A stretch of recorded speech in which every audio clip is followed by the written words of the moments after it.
The day is short and the work is long. The day is short and the work is long. And the Master prays it. It is not incumbent on thee, to finish the task, but thou must not therefore cease from it. Thank you.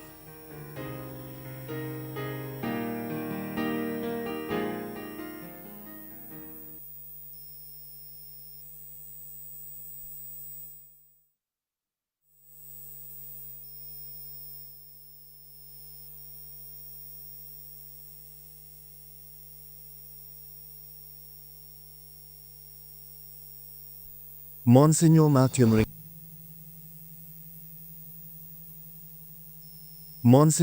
Muringathery is the founder director of Jubilee Mission Hospital, Thrissur.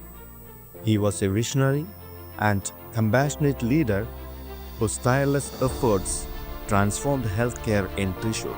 Born on June 6, 1902 in Vellore, Thrissur district, to Lonappan and Elia, he began his early education at St. Xavier's UP School, Vellore, and St. Thomas High School, Thrissur. Following his calling, he joined the Top Minor Seminary in Thrissur and was ordained a priest on December 17, 1929 by Mar Francis Varapalli, Bishop of Thrissur. In 1951, his life took a pivotal turn when he was appointed director of the Sacerdotal Silver Jubilee Memorial Hospital, which later became Jubilee Mission Hospital.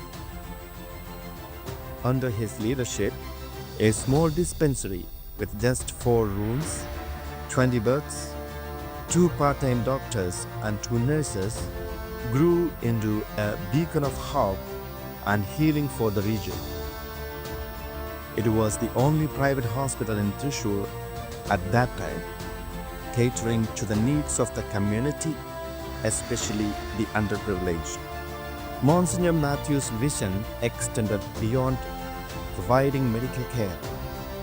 He instilled a culture of service, ensuring the hospital remained a haven for the poor while expanding its specialty clinics. His farsightedness and relentless dedication created a healthcare legacy that transformed lives with love and compassion. Even after his retirement in 1988, his influence on healthcare in Thrissur remained profound. He slept in God. On December 17, 1994, Monsignor Mathew Muringathery's commitment to building a healthcare institute for the people of Thrissur and his unwavering belief in transforming lives through service will be remembered for generations. His life is a testament to what faith, love, and vision can achieve.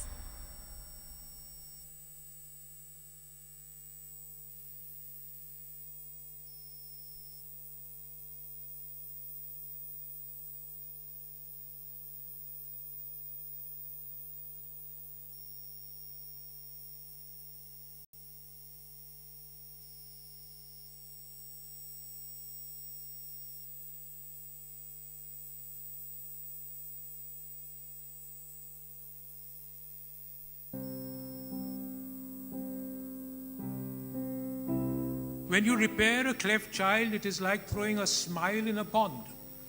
You see ripples of smiles all over.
Good afternoon, everyone.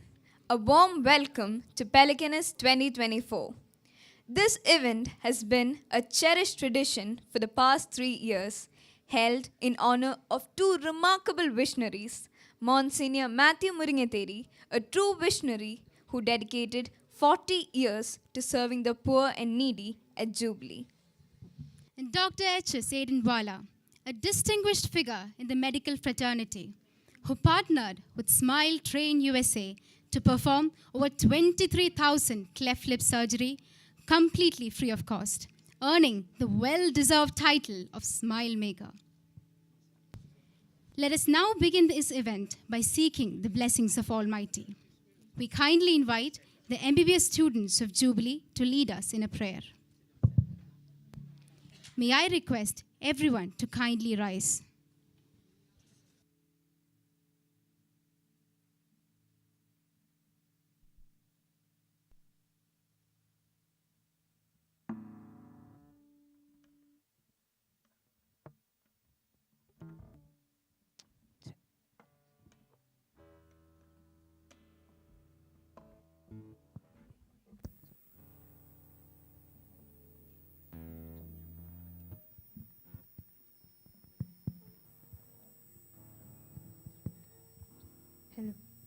Hello.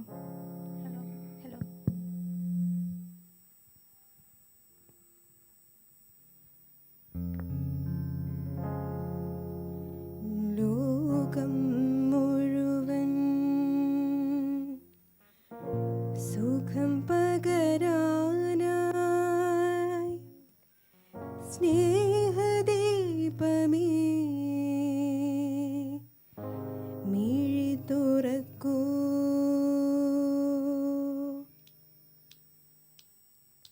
ലോകം മുഴുവൻ സുഖം പകരാനായി സ്നേഹദീപമേ മിഴി തുറക്കൂ. ലോകം മുഴുവൻ സുഖം പകരാനായി സ്നേഹദീപമേ മിഴി തുറക്കൂ. കഥന നിവാരണ കനിവിന്നുറവേ കാട്ടിൻ നടുവിൽ വഴിതെളിക്കൂ. ലോകം മുഴുവൻ സുഖം പകരാനായി സ്നേഹദീപമേ മിഴി തുറക്കൂ.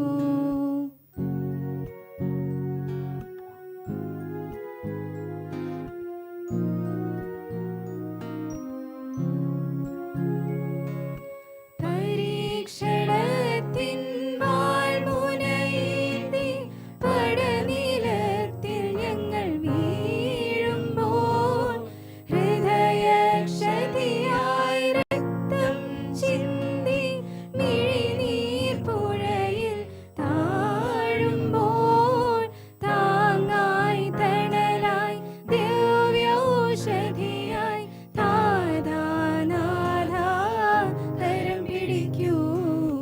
ലോകം മുഴുവൻ സുഖം പകരാനായി സ്നേഹദീപമേ മിഴി തുറക്കൂ.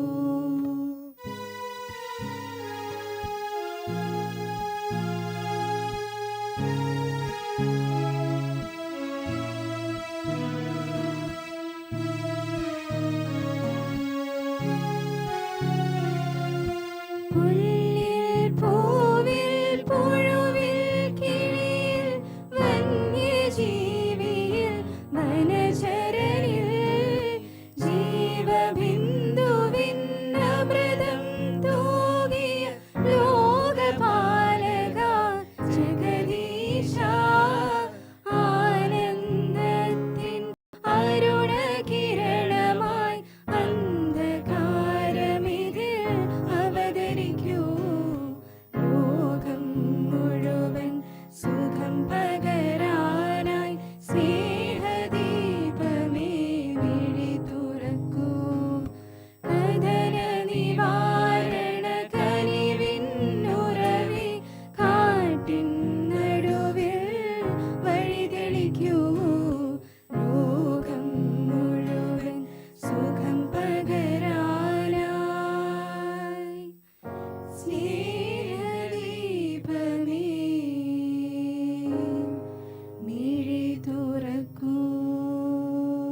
Thank you, everyone. Kindly be seated.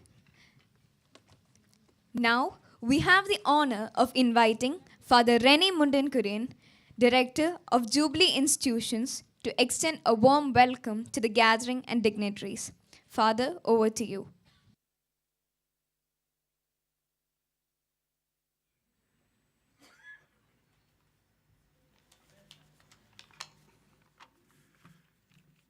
A very loving good afternoon to you all, and a word of welcome from my part. It is with immense joy and gratitude I stand before you today on this remarkable occasion of Pelecanus 2024, a celebration of our rich legacy, values, and unwavering commitment to missionary healthcare. The name Jubilee, mission, it goes back till 1951. Today we remember this year, 1951. Our founding director, Msgr Muringathery, we are remembering him. So, driven by the vision of transforming lives through love and service, under the visionary leadership of our founder director, Msgr Mathew Muringathery, a humble dispensary evolved into what is now fondly called by the Thrissurians Poor Man's Hospital. Today, Jubilee Mission Hospital has grown into a 1,500-bed multi-specialty institution with a medical college, colleges of nursing, allied health sciences, a center for medical research, and an Ayurveda hospital, all rooted in the missionary values that define our identity. Pelecanus is a beautiful word. We all know the name pelican, the bird pelican. I think you have heard of. It took blood from its own chest to feed its children, a symbol of selfless life. So we remember today two selfless lives, Msgr Muringathery and Dr. Adenwalla. So the name really values. Hearty welcome to the Pelecanus 2024. It is an opportunity to honor our founders, Msgr Mathew Muringathery and Dr. Adenwalla, whose tireless efforts and missionary zeal have shaped our journey. Today, as we gather together to present Msgr Mathew Muringathery Memorial National Level Healthcare Missionary Award to Dr. John C. Uman, and to host the Dr. Adenwalla Memorial Oration, we reflect on their remarkable contributions and draw inspiration to continue and legacy. My duty is to give a warm welcome. Really happy to see you all. Two eminent guests we have. The first is, I have to say, is the father of Jubilee, the chairman of the trust. It's His Grace, Dr. Mar Andrews Tarth. He will reach without late soon. We'll give him later a warm welcome.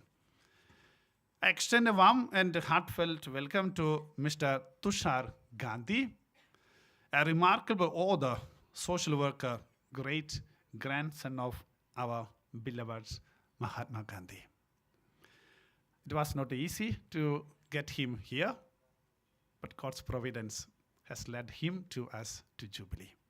Sir, we are really honored in your presence. Hearty welcome, sir.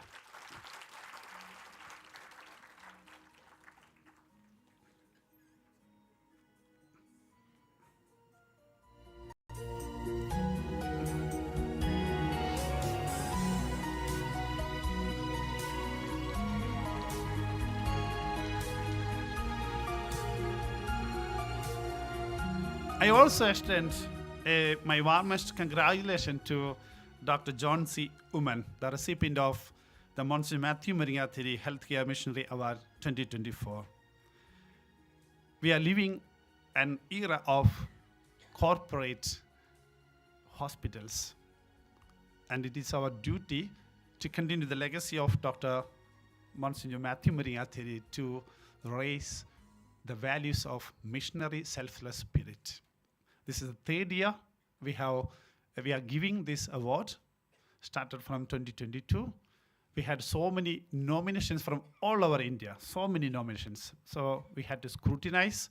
There was a screening committee, then there was a selecting committee, and last we got our Dr. John Suman. Your dedication to serve the tribal communities of Odisha is nothing short of extraordinary, and we are honored to recognize your contributions here today. Sir, hearty welcome to Jubilee.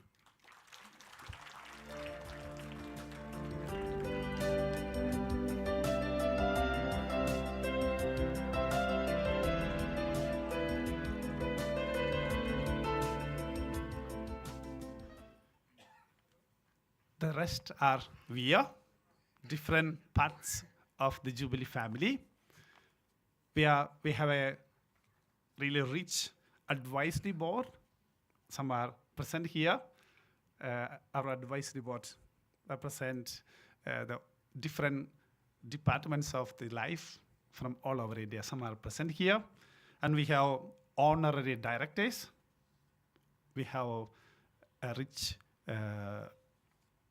contributing opinion and advisory board. They are also present here. And our management team is there. Trust members are there. Father Varghese Kutu is the diocesan procurator and member of our trust members. He's here. I don't enumerate all the names. The press and media personnel who join us today, and the family of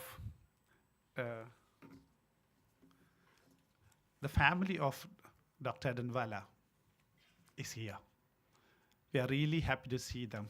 They have sacrificed their lives for Jubilee with Dr. Adenwalla long years. He was here 60 years almost. Gulnarani and the whole family was here. They were born and brought up here. And we are really happy to see you all here. Hearty welcome.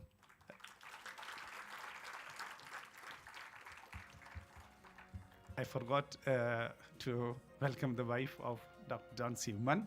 She has accompanied him. And hearty welcome, Madam.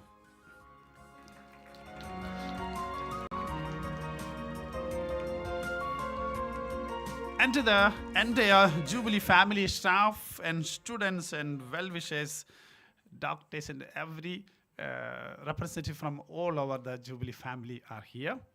A warm welcome to you all. Thank you for all being a part of the Jubilee Mission Group. Together, we can transform lives with love. We have much more to do to make a meaningful impact on society. Hearty welcome to you all. Thank you. Thank you very much, Father. In honor of the renowned medical missionary, Dr. H.S. Adenwalla, we conduct the Dr. H.S. Adenwalla Memorial Oration. This year, we are privileged to have Mr. Tushar Gandhi as the Orator of the Year. Sir, we warmly invite you to be seated on the dais. To formally introduce our esteemed speaker, we now invite Dr. Shibu Kallivalappil, Medical Superintendent of Jubilee Mission Medical College and Research Institute, onto the dais. Sir, please.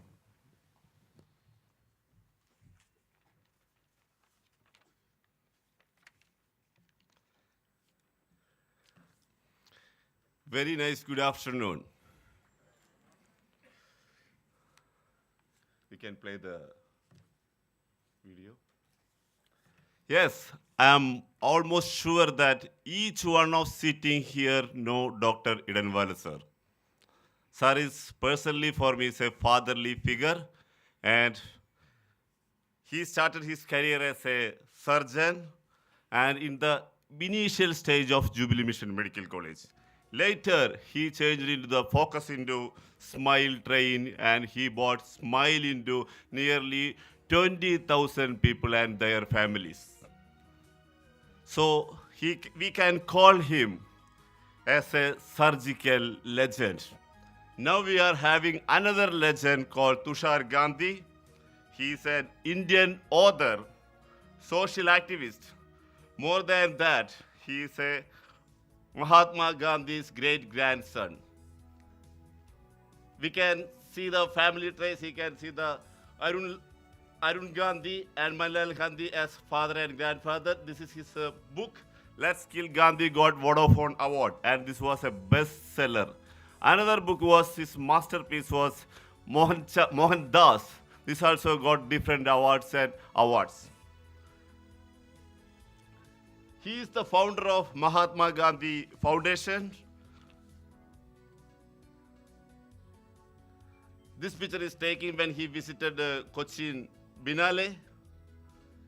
Written an article in Bharanakuda Vimarsanam Deshadrohamalla in Madhubhumi recently. He has a multi-talented personality. He's acted in different movies.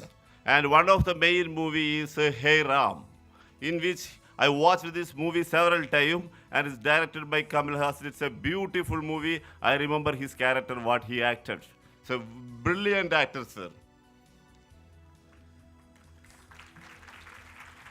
He is a frequent face in TV debates and discussion. As a social activist, he got Karmavir Puraskar and Tamban Thomas Award. Today, Adenwalla sir's memorial oration is about Gandhian vision on compassion and empathy on healing. We have a perfect orator, perfect Gandhian, Mahatma Gandhi's great-grandson. With all your permission, behalf of Jubilee family, let us welcome Tushar Gandhi.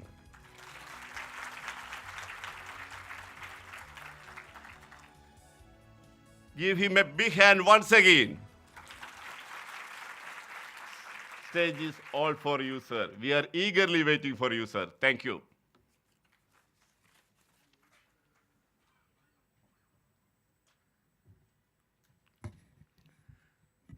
Thank you very much for a very kind and generous introduction. Don't deserve so much praise. I have still to achieve a lot. What I have achieved so far is only due to my birth. And so I realize that like the famous words, I have miles to go before I can claim any of these superlatives that were lavished on me. Let me clarify one thing. Mohandas wasn't written by me. Mohandas was written by my uncle Rajmohan Gandhi. My first book was Let's Kill Gandhi. The second book was The Lost Diary of Kastur, my ba. I'm working on a few other books, and maybe they will see the light of day in a few months or years' time. As I said, there's a lot to be done, but it is an honor for me to deliver this talk, which is commemorating such a truly great personality as Dr. Adenwalla. I've come to know about him today, and what I heard and what I saw of his work and what he has created over here fills me with awe, because in present times when medical care is changing from being a service-related activity to a profit-making activity, coming to an institution like Jubilee Hospitals is an experience in its own. When I was told that you still charge just 100 rupees for the OPD over here, it was surprising, because we live in times when medical crisis can actually economically ruin a family. I remember my own experience. I underwent cardiac bypass operation 2 years back. And it started from trying to save money. My wife used to work in Bank of Baroda, and so she had employee insurance, health insurance, and that covered the spouse also. So 2.5 years back, she told me that I will retire in 6 months' time, and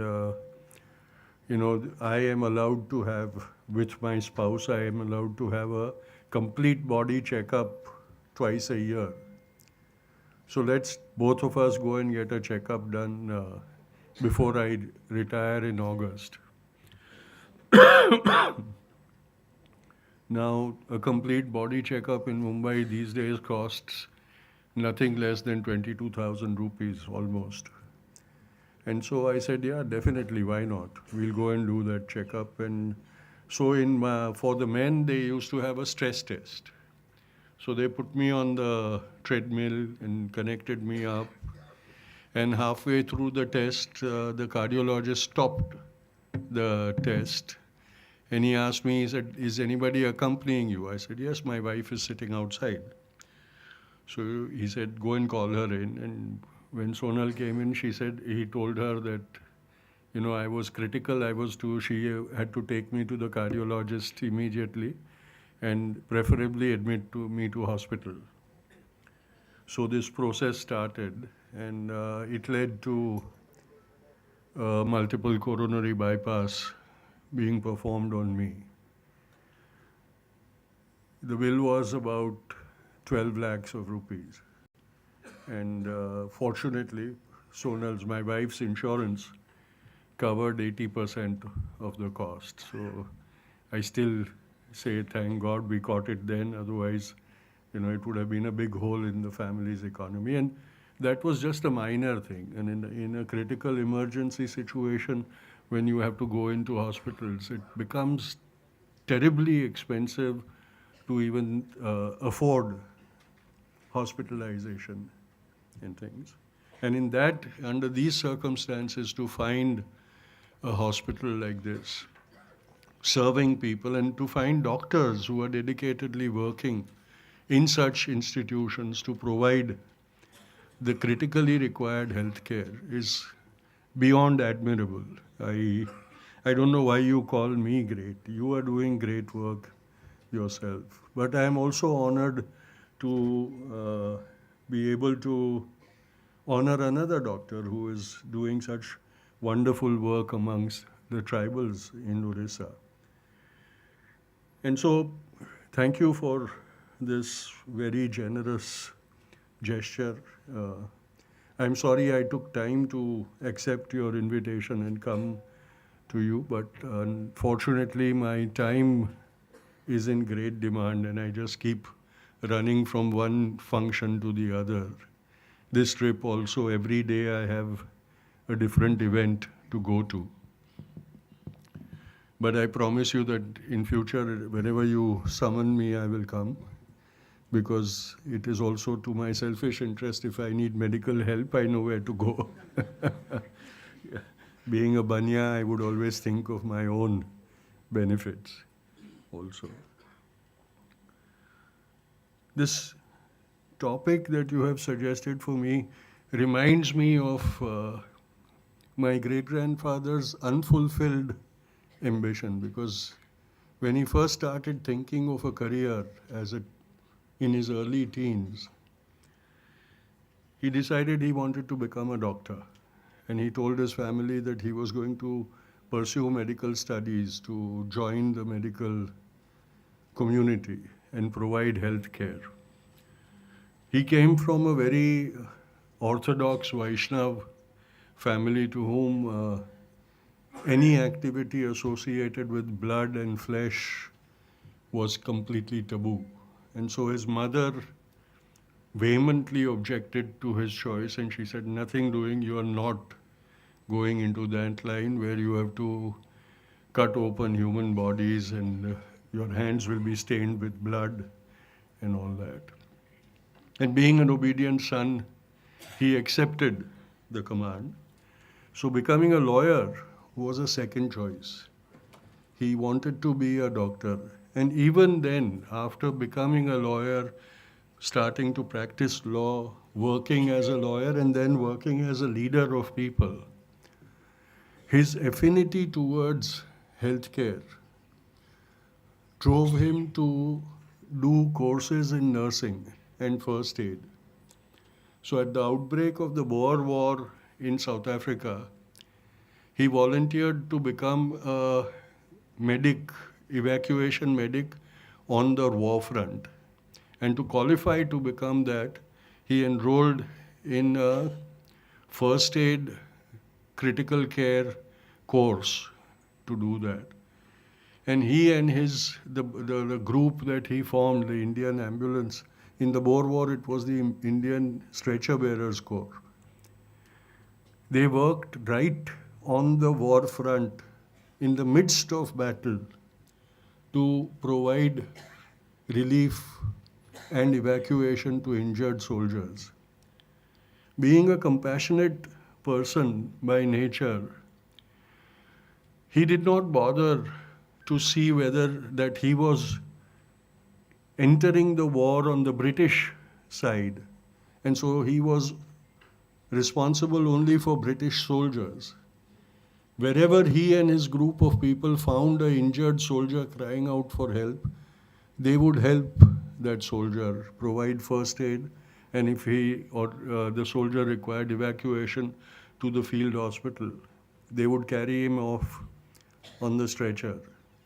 The field hospitals were about 20-30 miles away from the battlefront. And the volunteers of the Indian Stretcher Bearer Corps would carry the wounded on stretchers, hike the 22 miles to the hospital, deposit the patient, and then hike back to provide services to the front, war front.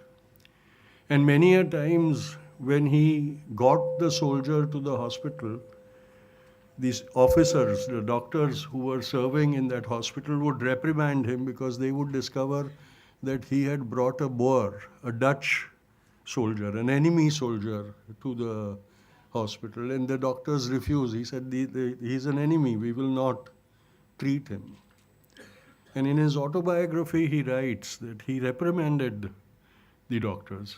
He reminded them of the Hippocrates' oath that they had taken, that they were to serve humanity wherever it was required and not look at their race or the group they were in. That was the first disillusionment that he faced. He did the same thing when the Zulu rebellion happened, the Zulu uprising happened. Again, he went with the British force that went to tame the British, the Zulu uprising. But when he saw the atrocities that were being committed by the British on the battlefront and the suffering of the Zulus who were left maimed and tortured without any aid, he decided that he would serve the natives. And he started working. And again, the same thing happened. The white doctors refused to touch the savages. So Bapu set up a clinic of his own and started treating and caring for the African natives who were wounded and savagely brutalized by the British soldiers. This is when his disillusionment with medical practices started and medical practitioners started. It continued in his ashram life when he was providing care for the inmates and looking after them, which continued even in India. But there was another incident in South Africa when plague broke out in the Indian settlement in Johannesburg. And the city council refused to provide any relief or help to the natives. They just segregated the settlement and did not allow access to it. So as an Indian, Bapu once again revived his volunteer corps, and they went into the settlement to provide care. That was the time when Kasturba also joined him, and Bapu was very worried about her health. Her health wasn't too good. So he pleaded with her that she shouldn't come because she would be more exposed to the plague, and he didn't want to lose her. But Ba said, if you can survive, then I can survive. And if you don't survive, there's no point in my surviving. So I'm joining you. And they both started working on that. So the tradition of compassionate care continued in the family.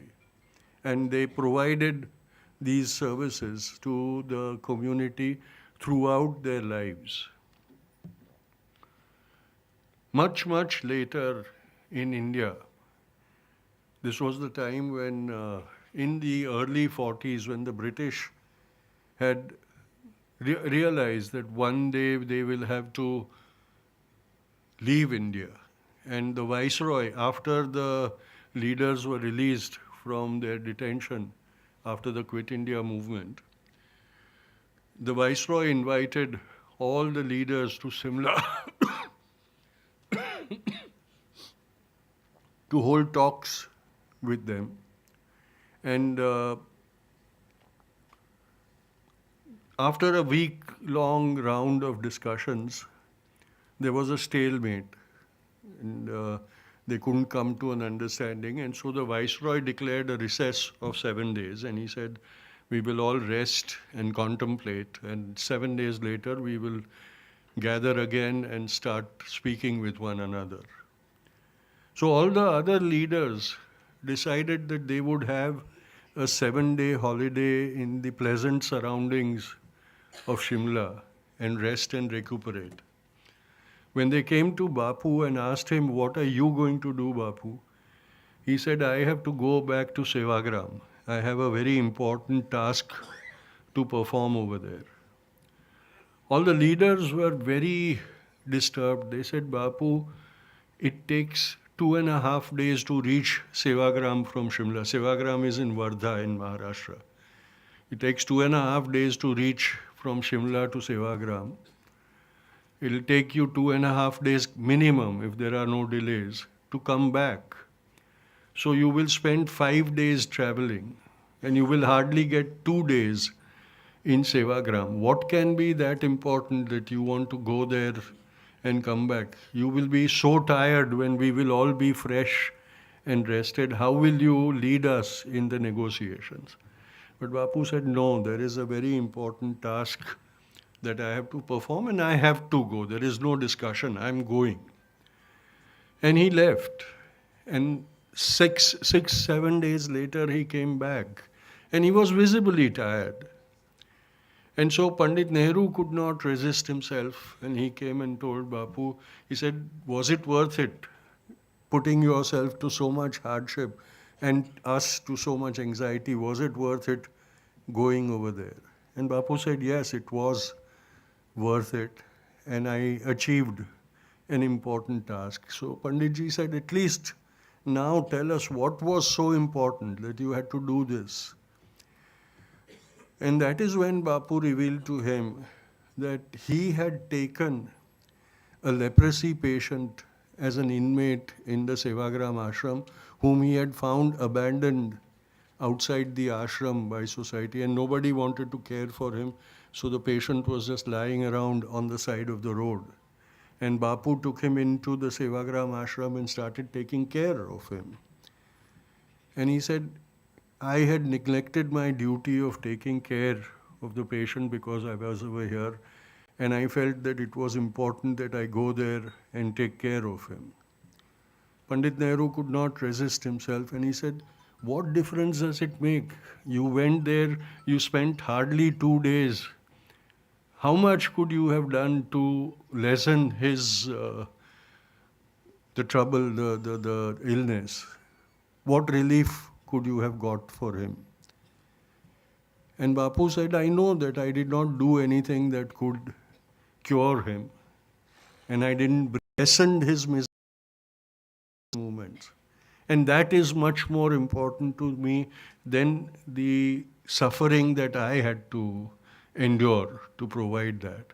The smile, the brief smile on his face as I cared for his wounds and administered medicine to him was much more joy to me than all the hardships of the travel and things. Today, unfortunately, when we serve people, we don't realize this. We want to do earth-shaking things. But when you serve the needy, especially the ones who are suffering, who are in agony, then even that one instant of relief that you bring to that person means a great thing for that person. It may not be anything, and people like Dr. Adenwalla realized that. I'm sure when he came and volunteered over here and he started working over here, he must have had moments when he must have thought, was it worth his time doing what he was? And he must have seen the joy in the face of the patients when he administered his treatment to them or when he cured them of their ailment. And that must have kept him going all these years amidst all the hardships, because in those days the medical profession was thankless. It did not have the benefit of technology as we have it today. The machines that have come in to serve and aid the abilities of doctors and surgeons, I believe the day is not far off when surgeons will actually not have to physically operate on their patients at all, and it will all be done by robots. If that facility was there in Bapu's time, then maybe his mother would not have objected to her son wanting to become a doctor and a surgeon, because he wouldn't have had to deal with flesh and blood anymore. But when this is eased off so much, medical practice has eased off so much, the cost of that technology is slowly but surely driving the medical service out of the reach of the poorest of the poor and the weakest of the weak of our society. And it is only institutions like these that provide that health care. Bapu himself, towards the end of his life, started drifting away from faith in medicine and doctors to cure him. And in the last 2 years of his life, he was often heard saying that he did not require any treatment, he did not require any therapy, he did not require any administration from a doctor. He said that as long as God wishes me to serve humankind, God will keep me alive and functional. And when I become non-functional and it is time for me to go, then it will be God's decision, and how can I challenge God's decision? So there is no cure or treatment that I will accept, because he believed in the spiritual powers of the God called Ram. He believed that Ramanama would be his cure for anything that he suffered from. This faith in Ramanama was invested in him by his governess in his childhood, because he was a very cowardly child. He used to be scared of a lot of things, and darkness scared him the most. And so his brothers had a game. Every evening they would lock him up in a dark room. And then Mohan would scream and shout and cry and beg to be let out. And the whole neighborhood would have hours of entertainment at Mohan's plight. And only his governess Ramba took pity on him, and she would release him from that confinement and calm him down and try to soothe him. And she would continuously tell him why he was so scared. And he said, I feel as if the darkness is coming to eat me up. There are demons in the dark who will eat me up, finish me off. And that scares me a lot. Mohan's mother, Putli, was a very spiritual woman. And she used to do all the religious rituals very, very strictly. She would follow them. And in his childhood, Mohan would sit with his mother and witness all the rituals and her prayers and everything. So Rambha asked him, she said, your mother always prays to God, and she tells you that God is omnipresent. He is everywhere. He surrounds you. So Mohan says, yes, mother tells me that all the time.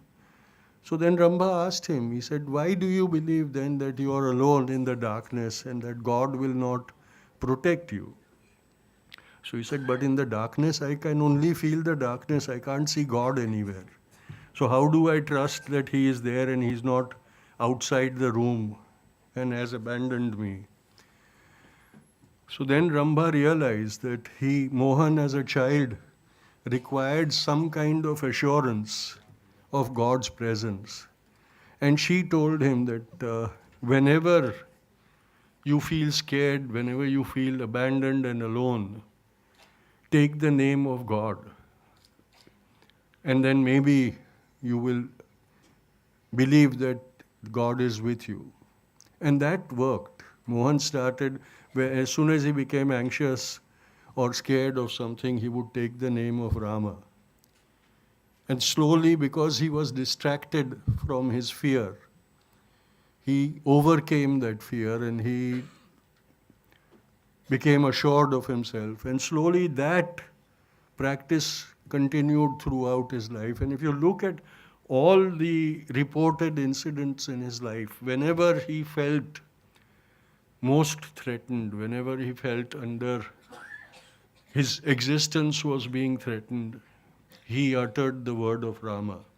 And that also happened when he or somebody he loved fell ill.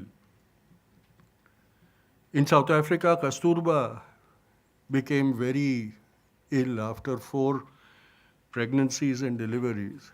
Her health became very frail. At one time when Bapu was in Johannesburg, engaged in his legal practice, Kastur and the children were living in Phoenix Ashram. And he got a phone call from his friend saying that Kastur's health had deteriorated and he had taken her to the doctor in the city, in Durban. So Bapu talked to the doctor and the doctor said, Ba's health is very bad, but she needs physical strengthening. In those days, there were those tonic injections and things. None of the super drugs were available. So the only cure for such a situation where physical strength had to be, in a critical situation, increased, the remedy that the doctors used at that time was beef broth. So the doctor told Bapu that I have to administer beef broth to Kasturba to make her strong enough to survive this ailment. Kastur also was a very strict Vaishnav and a vegetarian. So Bapu said, please don't do that just now. I'm coming to Durban. Wait till I come. Wait till I reach there. And so he immediately left Johannesburg. But by the time the next morning he reached the doctor's home where the doctor was taking care, the doctor was also a friend, a Parsi doctor who was a friend of the family, had taken Ba to his house. And when Bapu reached his home, the doctor told him that I couldn't wait for you, so I've already started feeding Ba beef soup without telling her. Bapu was shocked to hear that because he knew how averse Ba was to doing anything that was against the religious practices and her community practices.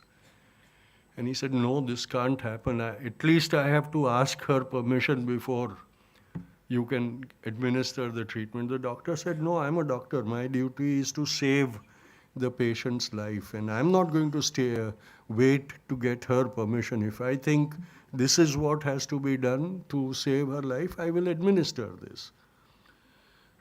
So then Bapu decided that he would take Ba away from the doctor's house. And he talked to Ba and he said, look, the doctor says that the only way you can be saved is if you eat beef soup. So do you want to allow that? He didn't tell her that she had already been fed the beef soup. And Ba became very annoyed and she said, no, death is better, but I will not do what is taboo. And she said, you take me away from here immediately. And Bapu took her to Phoenix Ashram and he started administering a nature cure to Ba. And the miracle worked, Ba survived. But at that point of time, she made Bapu promise her that even if she was critical and on death's bed, she would never be given anything that is taboo by religion. And Bapu promised her that. And finally, after 1942, when Ba and Bapu were imprisoned in Aga Khan Palace in Pune, and Ba suffered from pneumonia and a heart condition, and the doctors told Bapu that she was in a critical stage.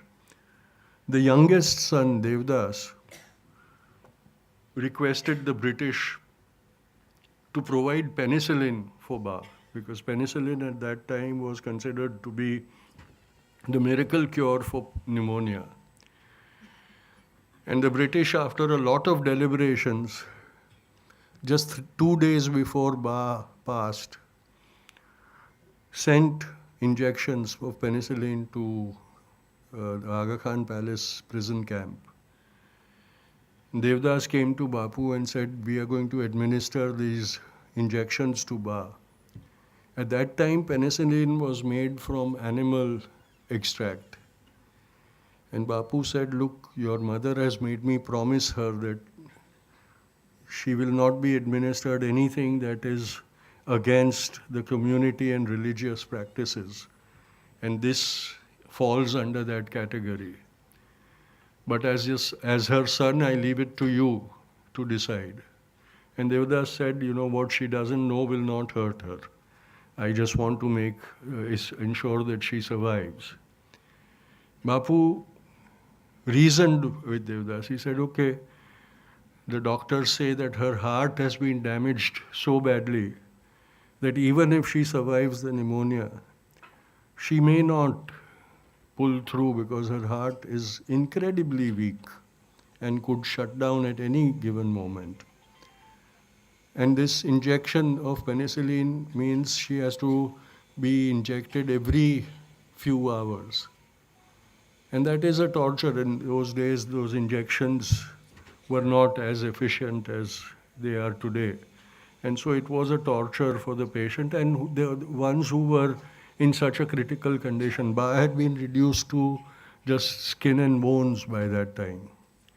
And she said, do you want to repeatedly torture her this way to just prolong the inevitable for a few more days? And that is where finally Devdas Kaka agreed and he said, no, it's better. If she has to go, then she goes in a dignified manner and with less suffering. And that is how Ba's end came about. At one point of time, Bapu did allow a medical procedure to be conducted on him. He was imprisoned in the Arvada prison in the 30s. And while he was in prison, he got an attack of appendicitis. And the jailer panicked and he informed the superiors in Delhi and he said, look, he has to undergo an emergency operation. But the chances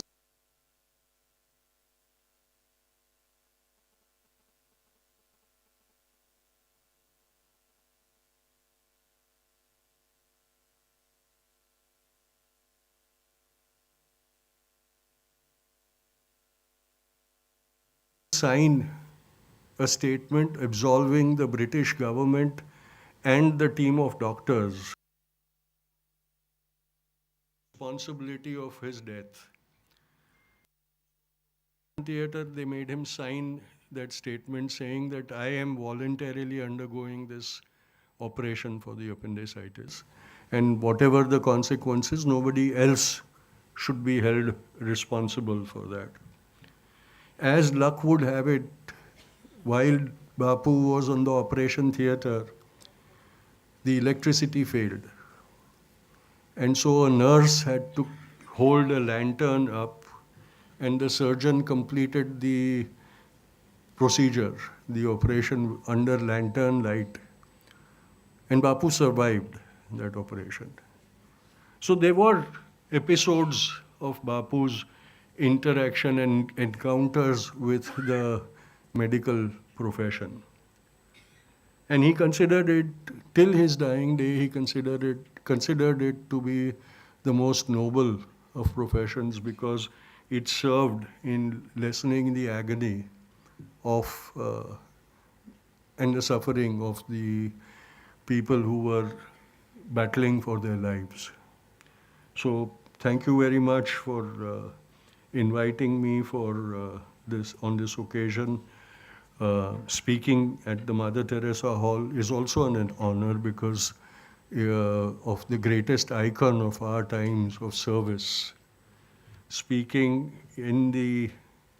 at the lecture honoring Dr. Adenwalla is also an honor because, as I said in the beginning, I still have to achieve a lot before I can justifiably accept these honors. And in an institution which continues to serve the poorest of the poor and the weakest of the weak, because that was what Bapu believed was truly God's service. The Antyodaya, serving the last element, the least element of society, whom he considered to be his God, Daridra Narayan, the poor. By the end of his life, he considered the poor to be God's physical form on earth and service to them to be the real worship of God. So thank you very much.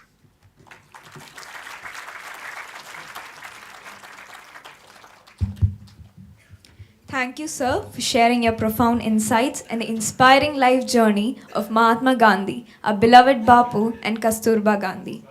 Bapu was an exemplary freedom fighter and compassionate caregiver. He truly embodies the essence of service with love, which aligns perfectly with the motto of Jubilee Mission Hospital. We now invite Father Rennie Mundenkorean, the Director of Jubilee Institutions, to warmly welcome His Grace Mar Andrews Thareth, Archbishop of Trichur, to Pelecanus 2024. Father, please. So thank you, sir, for the insight into the life of our Bapu, Gandhiji. And our Bapu has come, the father of Jubilee, the chairman of the Jubilee Trust, already welcomed all the rest. In spite of his busy schedule, he's full of programs. It is his family. So he has taken time to come to us, especially to honor our founder director, Msgr. Mathew Muringathery and Dr. Adenwalla. Pidave, hearty welcome. Thank you very much.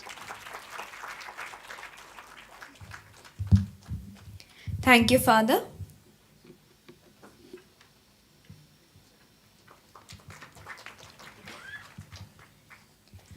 We now present a remarkable creation by a young prodigy, Master Harry Paul, a talented student from Nirmala Mata Central School, Thrissur.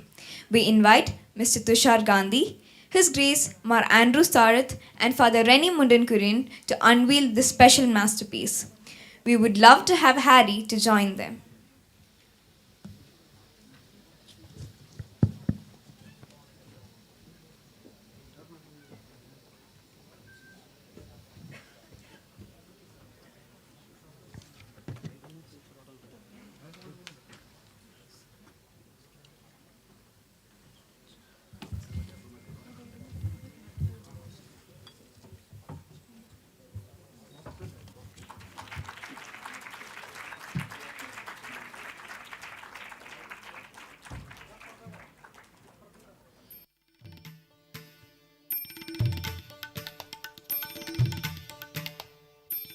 Rubik's Cubes with an incredible effort of 6 hours each day for 2 consecutive days, paying tribute to Mahatma Gandhi. It features a remarkably detailed and colorful image of Gandhi, with each cube carefully aligned to achieve the desired effect. This result is nothing short of mesmerizing.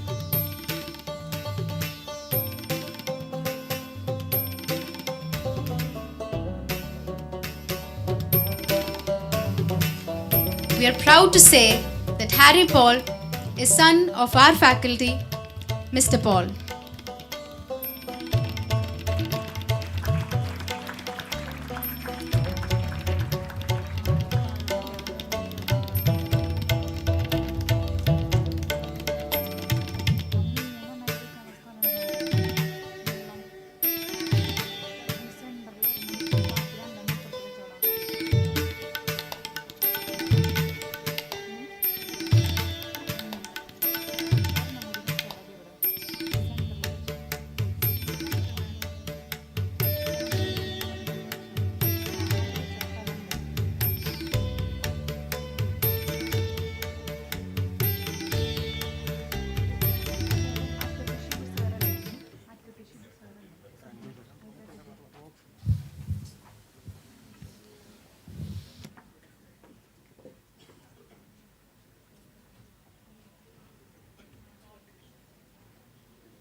Thank you, everyone. Kindly take your seats as we move forward.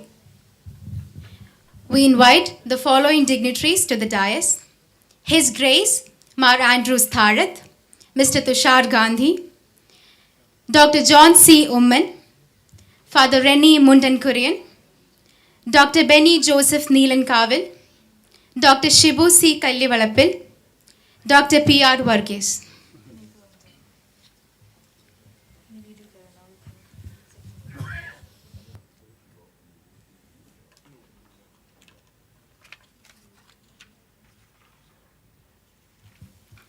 Now, we come to the second segment of today's event, the award function.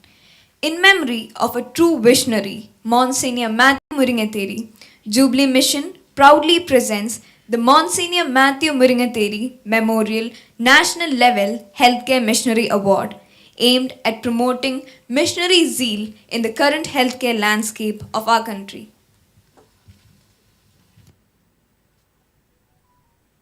Monsignor Mathew Muringathery is the founder director of Jubilee Mission Hospital, Thrissur. He was a visionary and compassionate leader whose tireless efforts transformed healthcare in Thrissur.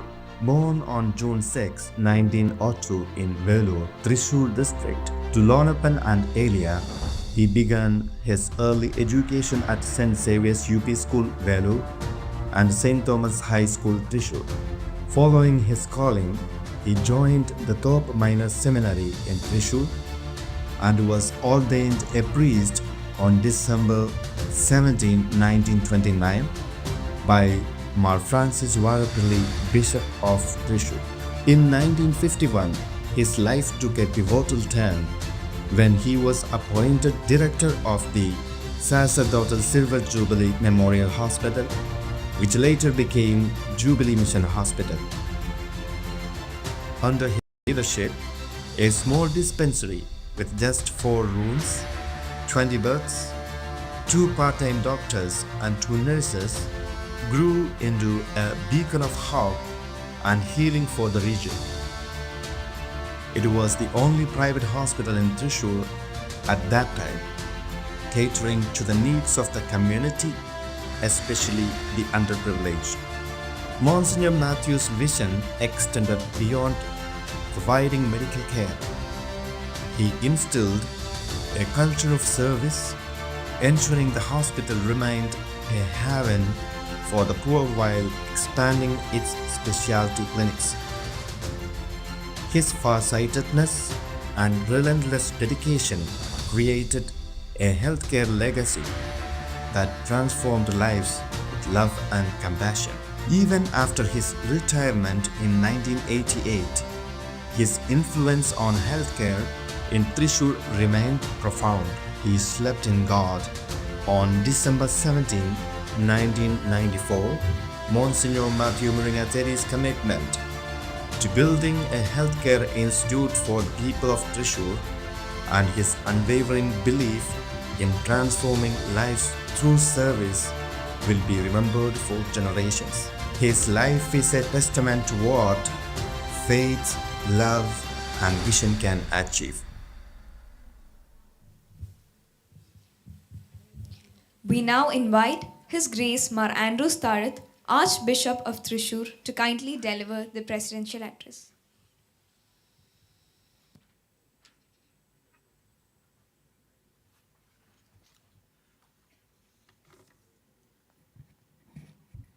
Dear Mr. Tushar Gandhi, Mr. Dr. John Seumann, the award winner, and Father Rennie, Dr. Shibu, Dr. Benny, and Dr. Shibu and Dr. Avogis, my dear doctors, family members of Dr. Adenwalla, dear staff and students and my dear friends. I am really honored to be here in the presence of great people like Mr. Tushar Gandhi, the descendant of the father of the nation, Mahatma Gandhi. I was there at the end of the oration, and I know I was really touched by the words, although at the end of the oration. And I was told in between that you spoke about how Mahatma Gandhi viewed healthcare ministry, not healthcare industry, and how he viewed and how he expressed his feelings about healing people, healing ministry. Jubilee Medical College, Jubilee Hospital stands with a vision. And that vision started from the time of Monsignor Mathew Muringathery, as well as Dr. Adenwalla. It is at the service with love is the motto, and to transform lives with love. And Jubilee stands for the cause of life. That's more important. What is more important is love, life, and not money. I know that the experience of Dr. Adenwalla. I was studying in 1968. I joined the minor seminary in 1967. And in the attached building, now it is part of Jubilee. At that time, it was the seminary where priests are formed. I was a young chap, about 16, 17 years old. And I started in 67. After the 10th class, I joined the minor seminary. And in 1968, I joined. That time it was pre-degree. And I was staying there, and I was coming and going to the Jubilee Hospital. At that time, my mother was sick, bedridden, almost at the brink of her life. As I was going and round from the minor seminary to the Jubilee, Dr. Adenwalla looked at me. It was in 1968. I just remember as I saw the film, 1968. I saw Dr. Adenwalla looked at me. Come here. What is the problem? That means he had the emotion, the feeling. He could understand the feeling of the people. And I said, my mother is sick. Doctors say that she is serious. He spoke in Malayalam, both in Malayalam. I tried to speak both in Malayalam. And I also, as a young student, I couldn't speak English that much. So I also tried. And said, and he consoled me, don't worry. We will try our best. This I still remember what he spoke in 1968 when I was a young boy. One of the specialties, Dr. Adenwalla, always stood for a principle, stood for the cause of life, cause of love. He never looked for money. He loved humanity in such a way, as far as possible, he tried to heal the sick. That was the motto of this hospital. And this motto was given by Dr. Adenwalla in the background of Monsignor Mathew Muringathery, who who along with Bishop George Alapat, started this hospital in 1950 when I say it's a small dispensary. And Dr. Mathew Muringathery was director for about 40. He was living in the Archbishop's house for 44 years. At that time, when he was changed from Bishop's house to Jubilee Hospital, I was a chancellor. And I know how we had to tell him how we have to move from Archbishop's house, at that time Bishop's house, to Jubilee. And it was Monsignor Ignatius Chalicetti who said, now he's sick, he's aged, so here we have to, it's good that he stays his last days at the Jubilee Hospital where he started. And he was only happy to move from 44 years of stay at the Bishop's house, and then he moved to the Jubilee Hospital. We are so happy, no problem. He said he had always a simple life. I lived with him in the same house, in the Archbishop's house, for 1985 to 88. I was in the hospital, in the Archbishop's house, and from 83 I used to come to Archbishop's every day. I know Monsignor Mathew Muringathery personally, in the sense, he's a man of prayer. He's a man of dedication, totally dedicated to the cause for which he is called for. And he's a person who loves, especially the poor and the sick. And that is why he served for the poor and the sick. I'm told that in the name of Monsignor Mathew Muringathery, an award is given to a person, Dr. John C. Umman. If I understand correctly, you are originally from Kerala, but working in Odisha, I'm told, among the poorest of the poor. Monsignor Mathew Muringathery, as well as Dr. Adenwalla, had the vision to serve the poor with love, to transform their lives for a better living.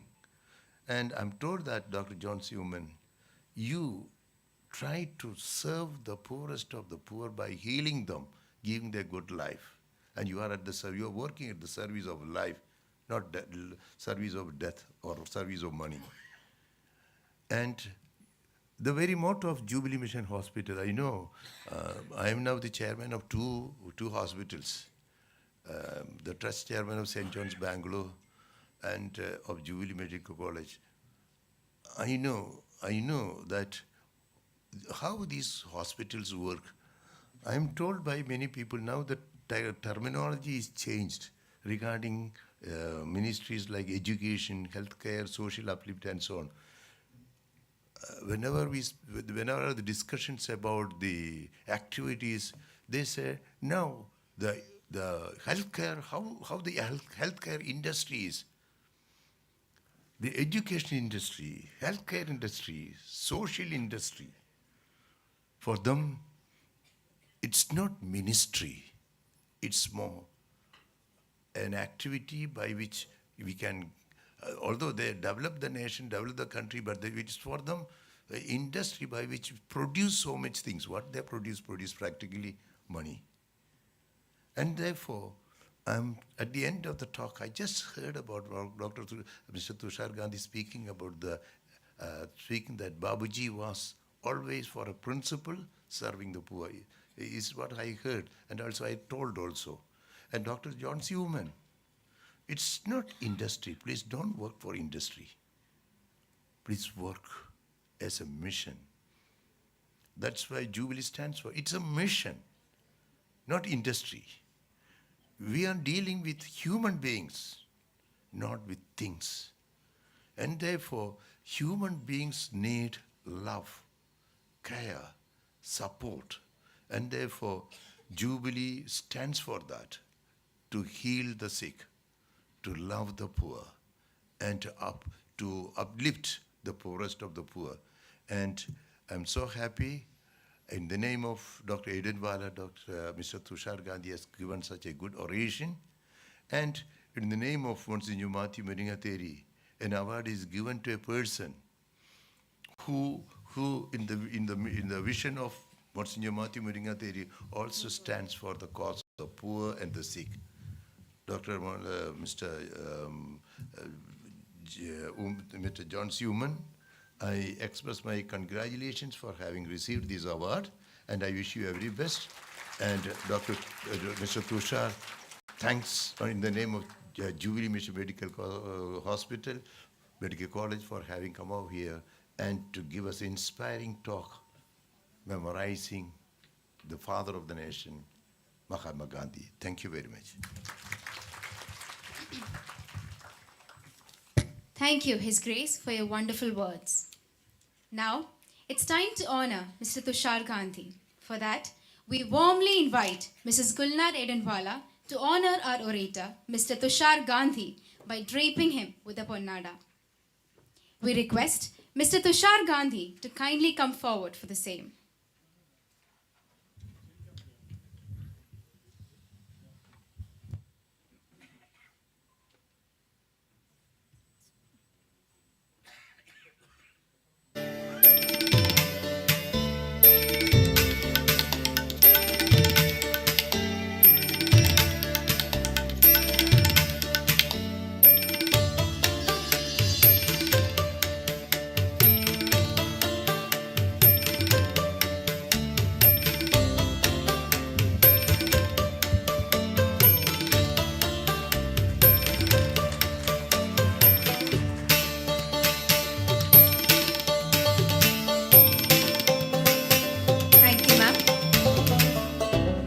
We request His Grace Andrew Starrett to present the memento to Mr. Tushar Gandhi.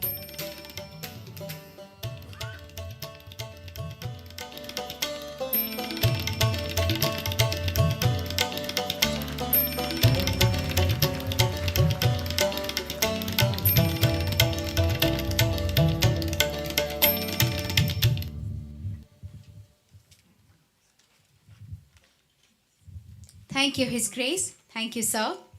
Now, it's time to present the most prestigious award, Msgr Mathew Muringathery Memorial National Level Healthcare Missionary Award. We invite Dr. P.R. Varghese, Research Coordinator of JCMR and the Organizing Secretary of Pelecanus 2024, to introduce our awardee. Sir, please. Respected dignitaries, dear Jubilee benefactors, dear Jubileans, and dear friends. On this auspicious occasion, I would like to introduce the awardee of this prestigious Msgr Mathew Muringathery Memorial Healthcare Missionary Award of the year 2024.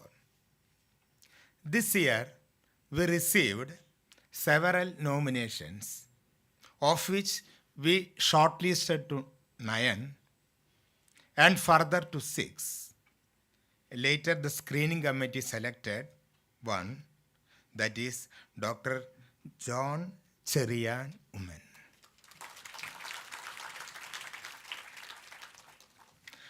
Dr. John has served the tribal people of Bisamkatak, Odisha, for over 3 decades.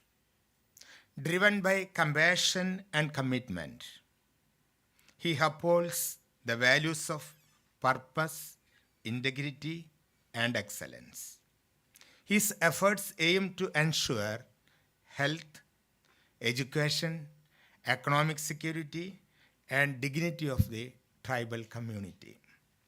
His missionary healthcare services reflect the vision of our founder director.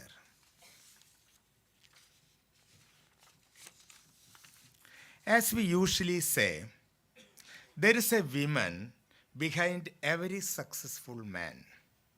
His wife, Mrs. Mercy John, is a strong supporter and, better to say, a good colleague. Thank you, ma'am, for your constant support, encouragement, and commitment. Let us see his services.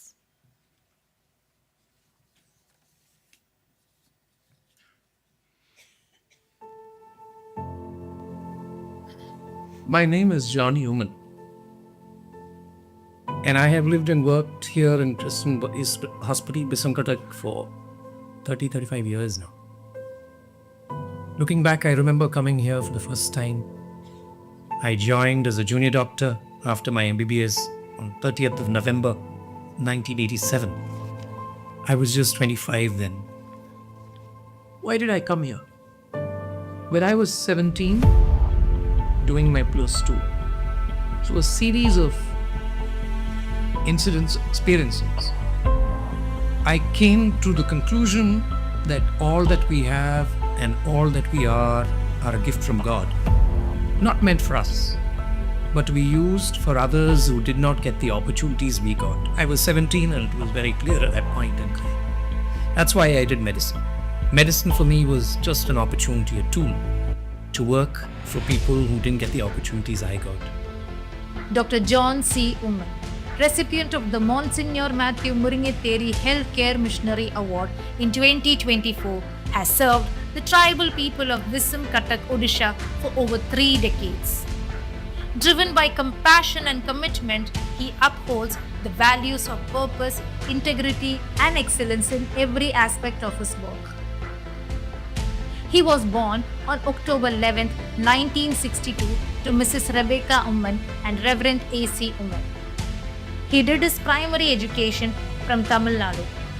He pursued his MBBS and MD in community medicine at CMC Vellore, and since then he has worked in various capacities as a community healthcare worker. For over 30 years, he has served at the Christian Hospital in Visamkatak, where his passion for serving the underprivileged and the tribal community has left an indelible mark. His efforts aims to ensure health, education, economic security, and dignity for the tribal community. Through his work, he has collaborated with both government and non-government organizations, extending his service across Odisha. Dr. John and his colleagues in the Mitra project was instrumental in bringing down meningitis, malaria, and malnutrition among the target population. Beyond healthcare, his efforts in establishing community-based residential schools have transformed the lives of many tribal villagers. Dr. Umman's expertise is shared through training and consultancies for NGOs and government agencies in Odisha.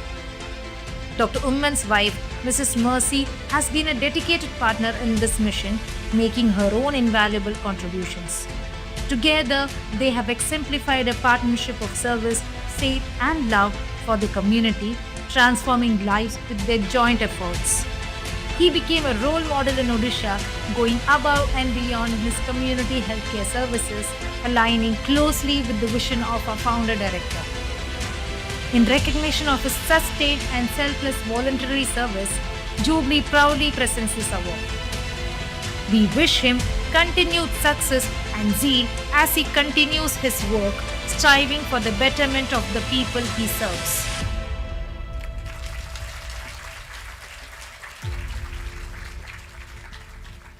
Now, with utmost respect, I shall read out the citation. Dr. John C. Umman is an exemplary healthcare professional with a missionary outlook who has worked for the tribal people in the Rayagada district of Odisha for more than 3 decades. While working at the Christian hospital in Bisamkatak, his contribution extended across Odisha, collaborating with various governmental and non-governmental organizations. Dr. John and his colleagues in the Mitra project were instrumental in bringing down malaria, malnutrition, child mortality among the target population. Beyond healthcare, their efforts in establishing and running a community-based residential tribal school has helped to transform the lives of Adivasi community. He is seen as a role model of many young people, going above and beyond the expected in the community healthcare services, aligning closely with the vision of our founder director.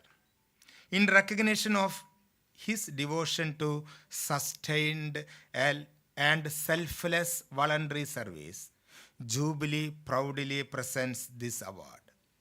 May he continue his endeavor with the same zeal for the best of the people that he serves. Congratulations, Dr. Johnny Cherian Uman. We are proud of you. You are a Keralite, born and brought up in Tamil Nadu, rendered service in Odisha, and now honored in Jubilee. Sir, we wish you good luck. May God bless your endeavors. Thank you. Thank you, sir. Now I invite Dr. John C. Uman to come forward to receive the award. We welcome our advisory board member, Mr. George Paul, former executive director of Bharat Petroleum Corporation Limited, to drape Dr. John C. Uman with a pannada. We also request Dr. John's wife, Mrs. Mercy, to join him.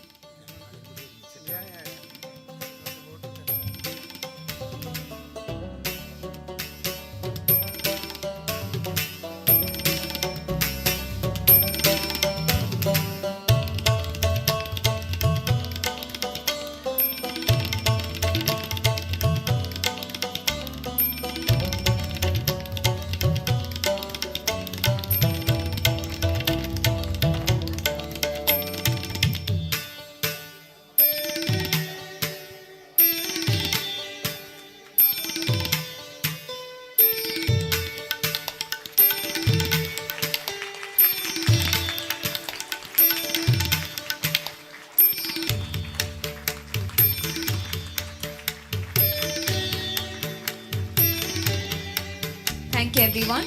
We now invite His Grace Mar Andrews Tharat to present the award to Dr. John C. Uman.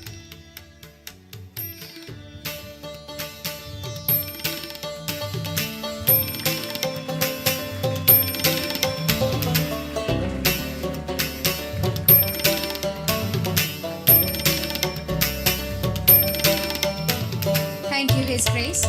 We invite Very Reverend Father Varghese Koothur, Jubilee Trust Member, Procurator, Trichur Archdiocese, to present the check to Dr. John C. Uman.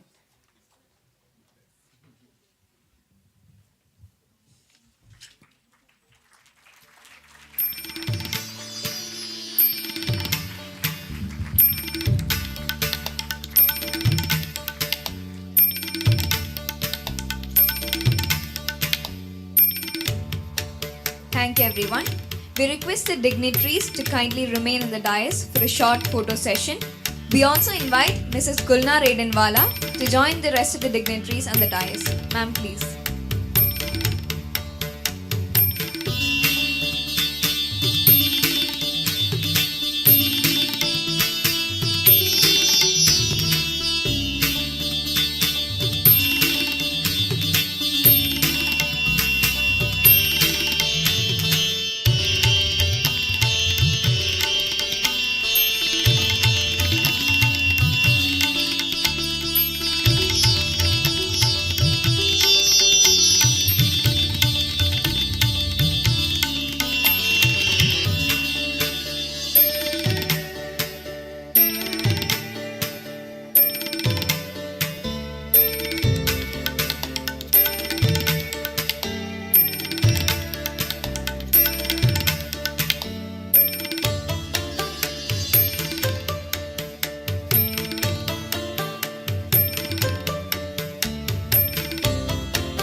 Thank you, everyone, for your kind cooperation. Moving on, we invite His Grace Archbishop Mar Andrews Tharat to present a token of appreciation to Master Harry Paul for his incredible masterpiece. Harry, please join us on the stage.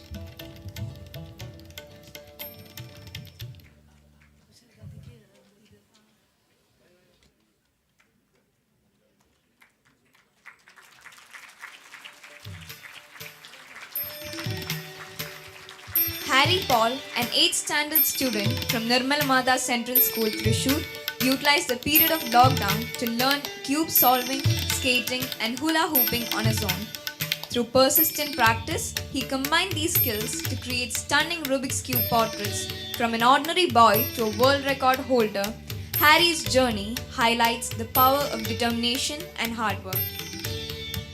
His achievements include International Book of World Record, High Range World Record, India Book of Records, Kurukshetra Award 2022, Limca Book of Records, Best of India National Record. Thank you, everyone. Harry, your story reminds us that no dream is too big if we are willing to work hard and believe in ourselves. Now, we have the privilege of inviting Dr. John C. Umman to share a few words with us. Sir, we warmly welcome you to the dais.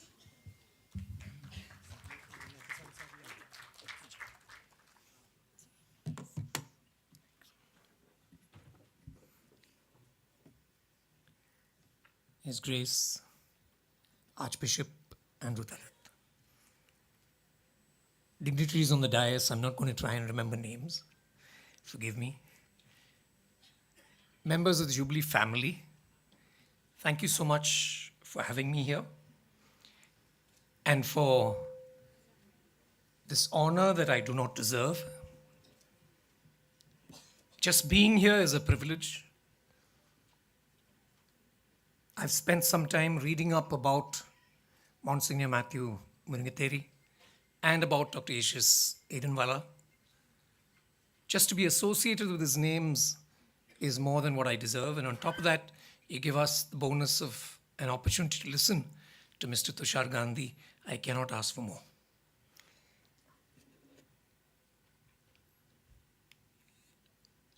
And therefore, on behalf of Mercy and me, we want to say thank you. We are not into awards.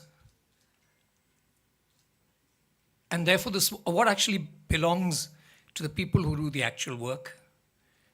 Our colleagues back at Christian Hospital, Bisamkatak, the team in community health, and the community that has allowed us into their lives far more than we could have anticipated. And therefore, I received the award on behalf of them all. And the check, of course, goes back to the work. So I bring greetings from the Christian Hospital, Bisamkatak, which has been our home from July 1993 till 6 months ago. We just retired, and we are floating right now, but our hearts are still there. The Christian Hospital, Bisamkatak, and the Jubilee Hospital have quite a few similarities in their stories. It's quite fascinating. Our hospital started in 1954. A Danish lady doctor, Liz Madsen, started seeing patients on the veranda of the church. There was one patient with burns. You couldn't just give some injections and send off. And therefore, they put up a small shed. This was the first inpatient ward. 1952, Jubilee was starting here as a dispensary. 1954, the story. So we have what we call post-independence hospitals. The DNA is different from pre-independence hospitals. Today, the hospital looks a bit like this.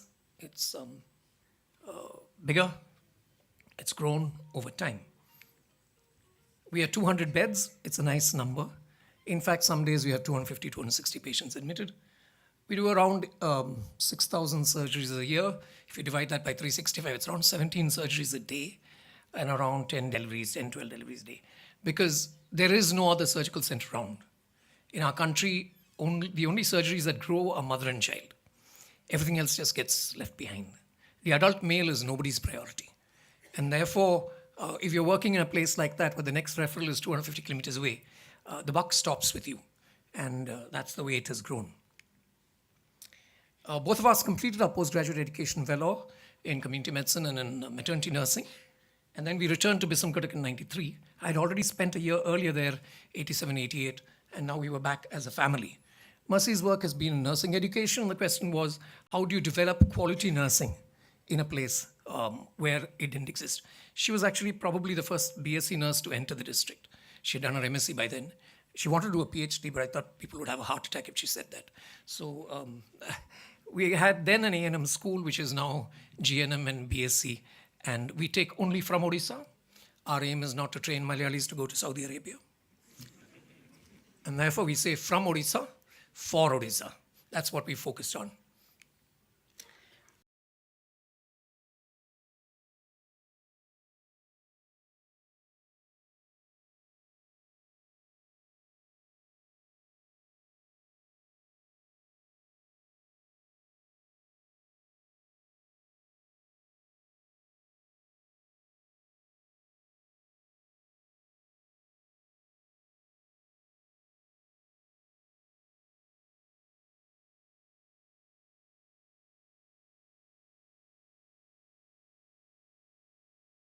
Our general definition of development is to make other people like ourselves. We don't say that, but that's what we do, all of us. We assume we are the gold standards, the sun rises from our umbilicus, and therefore we try to make others like us. That was my biggest fear. We needed to protect the community against our well-intentioned but misdirected efforts. So we started doing community dreaming sessions. Sit as a village together and dream. What do we want to be? Where do you want to go? They have to set the agenda. I have no right. Now, most villages will say a road, canal. There's this village called Kachapaju, which is unusual. Their dreaming session said one day there will be a collector from our tribe. There was God and collector. Nobody's very sure which is higher. And then doctor, nurse, an engineer, forest guard, and so on. And I got scared. I ran away from that meeting with my tail between my legs because I thought it wasn't possible. But within a year, they had formed an association of 16 villages, the Malkon Anchilika Sangha, which means a hill tribe area society, and started the school, owned by 16 villages. And we put this together. Only their villages, children from their villages can study there. So there are various things we've been doing. This picture kind of summarizes what our understanding of our work. There are 3 mango trees, that's our auditorium. So we call this the summary of what we do. We dance the dance of life for the people who we serve under the canopy of the mango trees that signifies the divine. When your hair grays, they put you into administration, inevitably. So construction, stuff like that. You do whatever needs to be done. Small places, you can't pick and choose. You just do what has to be done. And then when you grow really old, your primary task is to teach children how to whistle. It's a very important task. And to grow old with your friends. This is that same tribal leader. And we've started looking like each other. He's my elder brother. And then we hit 60. And like every hotelwala knows, when your coffee is over, you get up and leave. And so, because we wrote the rules on retirement, we said we must move on and let new leadership grow. So it's about 6 months and we're in severe withdrawal symptoms now. The question I want to put to you is, why do we do what we do? Why do each of us do what we do? Our place, we never had the time to make a mission vision statement. So this is what we asked. We asked ourselves, what is our calling as a hospital? I want to share this idea with you. We felt that we are called to be a faith-based community, and we've put on 2-3 things. One, to share the pain of people. The word compassion actually means to suffer with. Compassion. To share the pain. That's why I said our journeys are so similar. We use different words, but the journey is so similar. This translates for us into healthcare, into training in health, and to education for children. But I want to pick up 2 words in the middle. That is situational excellence and social relevance. In every organization, you have the excellence people and the relevance people, and they fight with each other. It's a good fight to have. Never resolve the fight. That dynamic tension is very important. Is this the best we can do in this place? Will it make a difference to the poor? And continue to maintain that tension. So that's the question I want to place to each of us here. Why do we do what we do? I ask myself, why did Msgr. Mathew Muringathery, why did Mahatma Gandhi do what he did? Why didn't they take the easier, more comfortable option? Like most of us. They changed history. That why question is actually what determines the future. So I want to quickly share some lessons. We have our little bit of Gandhiji in our family. My father was a student in Calcutta, studying theology in Sarampur College at the time of partition. Gandhiji had written an article in his newspaper called The Harijan, 1947, which was entitled, Where Are the Christians? Gandhiji's point was this: the Hindu-Muslim riots were going on. And he said, you Christians talk about love, you talk about reconciliation, you're only 2%, you're not a threat to anybody. Where are you? This is when the country needs you to come and stand in between. My father read this, and 4 of them decided to quit college. And they came back to Kerala, collected more people, and 21 of them, young Christian youth from Kerala, told their parents, we're not coming back, Gandhiji is calling, we're going. And they went to Delhi. Gandhiji was in Birla House, and they went there and reported to him and said, Gandhiji, you called. We've come, tell us what to do. And so they were placed in Ambala initially, and then in Kurukshetra, working in the refugee camps on both sides of people moving this way and that way. This has pushed the idea in our family of why we exist. The reflection from that is our calling is to obedience, not necessarily pushing a definition of success that is irrational. Our calling is to obedience to the divine. Success is immaterial. The second lesson I want to push with you is from 1980. I did my pre-degree in St. Berkman's College in Changanasheri. I had grown up in Tamil Nadu. I couldn't speak Malayalam, and so my parents sent me to Kerala, learn some Malayalam. Hostel is not the good place to learn Malayalam, because the kind of Malayalam you learn, you never know whether it's okay to say in public or not. I was telling the students today, I had a problem, because as soon as I joined college, my seniors caught me and said, what does your father do? And I said, Pallil Achana. They said, are you Enavati? My father's Church of South India, what can I do? We are allowed to get married. But yes, those 2 years changed my life. An encounter with a beggar in Mavelikere bus stand, who cursed everybody because nobody gave him money. He cracked some jokes, everybody laughed, nobody gave him money. So he cursed everybody and said, when Indira Gandhi and I were born, we were both born naked. And then he told them what they can do with their money, but I can't tell you because there's too many fathers present. But that statement changed my life. Why does one become a prime minister, one become a college student, one become a beggar? The most important question seems to be, which family are you born in? Something which was not in our hands. That made me think through a whole lot of questions, and my friend and I, Sushil and I, came to the conclusion that we do not belong to ourselves. All that we are and all that we have are a gift from God, given to us but not for us, to be used for those who did not get the opportunities we got. The third lesson I want to pick up is the power of dreaming. May 1997, like I told you, we had this dreaming session of a school. 16 villages formed an association. They passed a resolution. We'll start a school. This was the site they chose. I couldn't believe it. I was trying to run away. This gentleman, Dada Guju Saraka, donated the land. Every family made 500 bricks each, and all of us worked for 2 months, manual labor. The gentleman at that end, Judhishthir Saraka, was the tribal leader who inspired this. His little son, Maheshwar Saraka, sitting at this end, later became the student of the school. He's now done a BSc, B.Ed, and is a graduate teacher in a government school right now. We built this with mud and mortar because we didn't have money for cement. Every evening we had to cover this thing with plastic, otherwise if it rains, the walls would melt. And we named the building the Mahatma Gandhi building. For us, it was the dignity of labor and community effort that we were trying to do. We started this in 98. The school grew. It's community governed. It's Kuvi medium. Kuvi does not have a script, so we use Odia as a script.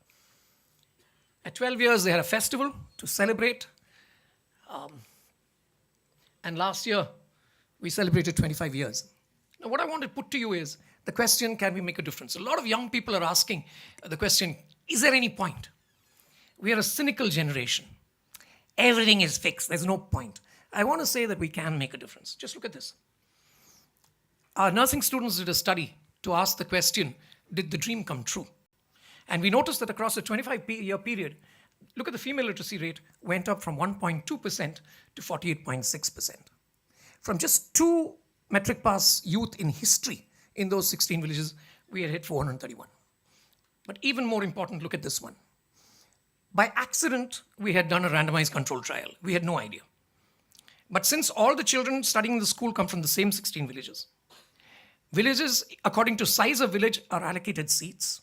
50% boys, 50% girls. Selection is by lottery. Suddenly we realized we were sitting on an RCT without realizing it. So you take the cohort of lottery winners and the lottery non-winners, and you compare them at the ages of 18 to 32, and we found this was the difference. But look at the last line. We found that the children who got an opportunity to study in the school had a 2.5 times lesser death rate than those who did not get to study. We are to blame for that death rate. But it reminds you that education changes lives. Education saves lives. And every paisa we have as a church, we should invest on education. So I would like to say, dare to dream. Dare to be different. Dare to pitch your tent in the battlefield and to see the journey through. And finally, we have found that God is real. It is not chance. The p-value is less than 0.001. You can trust and walk in faith, and you will find his hands underneath. As Msgr Muringathery found, and as ordinary people like us are also finding. I'm really grateful that I can be here. I know I've overshot my time enormously. Sorry, Dr. Varghese, but one last half a minute. 25 days ago, I was absolutely healthy, walking around, jumping around. 20 days ago, I was on a flight from Delhi to Bangalore. Halfway through, I developed some pain in my right shoulder and right base of lung on mid-inspiration. I got off the flight, and when I percussed myself, I found I had an effusion. Confirmed with a chest X-ray, CT scan. I got bilateral pleural effusion, eosinophilic. We're trying to figure out what it is. 5 days ago, I was admitted. I was lying in a hospital ward in CMC Vellore with a chest tube in my side. They took it out on the 30th. Yesterday morning, the doctors in Vellore said, no way you're going to Thrissur. No way. But I'm scared of Dr. Varghese. I had promised him I'd be here whatever happens. And so we're going back tonight, and I've got a PET scan and a bone marrow waiting for me when I get back there. The point is this, to the young people I want to say, life throws bouncers at you. It doesn't matter whether you're an opening batsman or whether you're a tail ender. The bouncers are coming. The question is, how do you handle those bouncers? And the one strength that holds us to is this. And so I say this again. God is real. It isn't chance. The p-value is less than 0.001. You can trust and walk in faith, and you will find his hands underneath. Msgr Mathew Muringathery found this. Dr. H.S. Adenwalla found it. Mahatma Gandhi found it. You and I find it too. Thank you. Jai Hind. God bless. Thank you so much, sir, for your kind words, your steadfast dedication and selfless service to the tribal and underprivileged community serve as a profound inspiration for young doctors like us. Thank you so much, sir, once again. Now, it is our honor and privilege to invite Mr. Tushar Gandhi to launch the renovated website of Jubilee Institution. I also invite Father Demon, Assistant Director of IT, and Mr. Dominic Xavier, IT Head, to join the dais.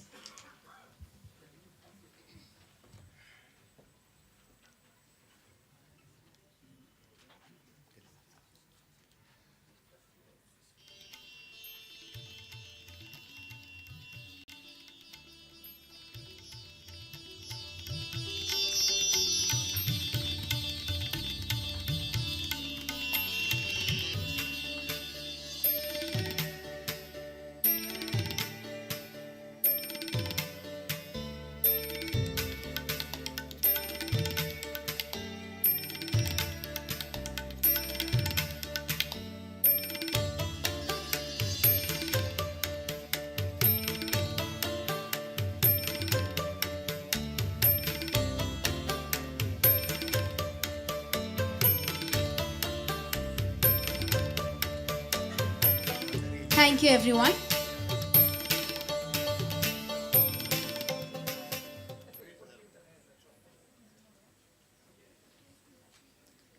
Doctors, the earthly embodiment of God, the givers of life, the epitome of compassion, healing, and hope. Today, the talented young doctors of Jubilee stand in awe of their dedication and are here to present a heartfelt visual tribute honoring the extraordinary services of these noble healers.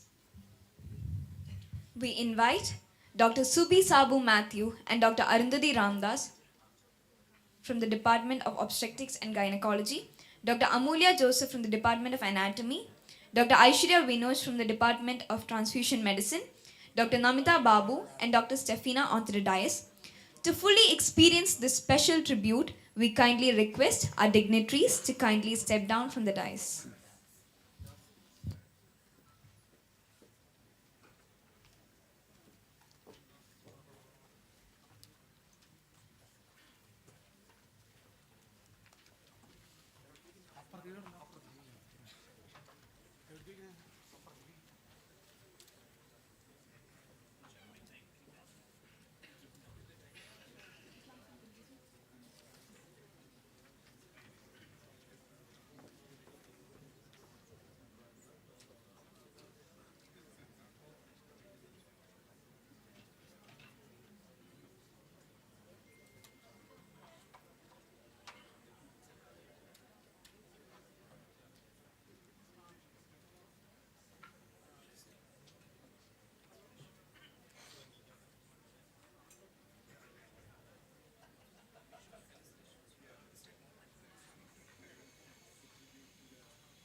We invite Dr. Subi Sabu Mathew and Dr. Arundhati Ramdas from the Department of Obstetrics and Gynecology, Dr. Amulya Joseph from the Department of Anatomy, Dr. Aishwarya Vinod from the Department of Transfusion Medicine, Dr. Namita Babu and Dr. Stefina onto the dais.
प्रणवालय पाहि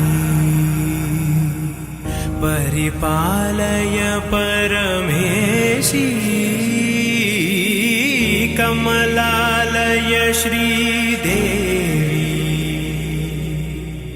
कुरिपिंचवे करुणाम्बुरासी धीं तारा धीं धीं तारा जतुलतो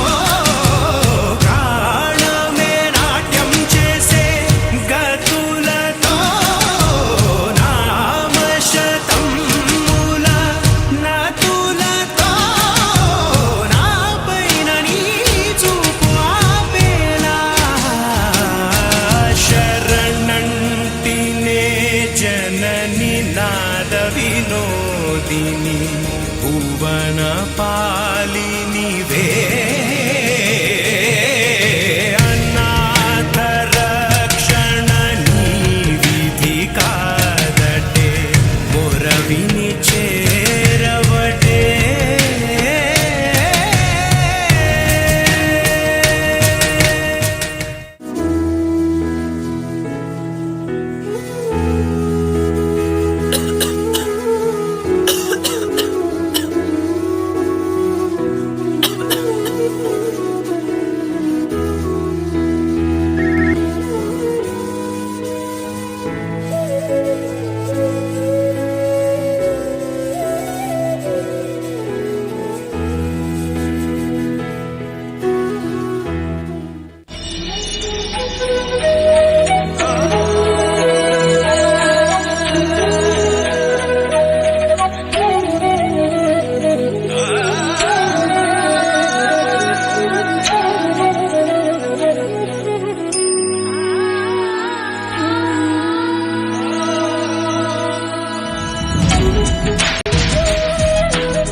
you, dear doctors, for an absolute spectacular performance and paying tribute to the excellent doctors seated right in front of us.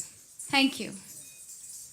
We now invite Dr. Benny Joseph Neelan Kamil, our esteemed CEO, to kindly deliver the vote of thanks. Sir, please.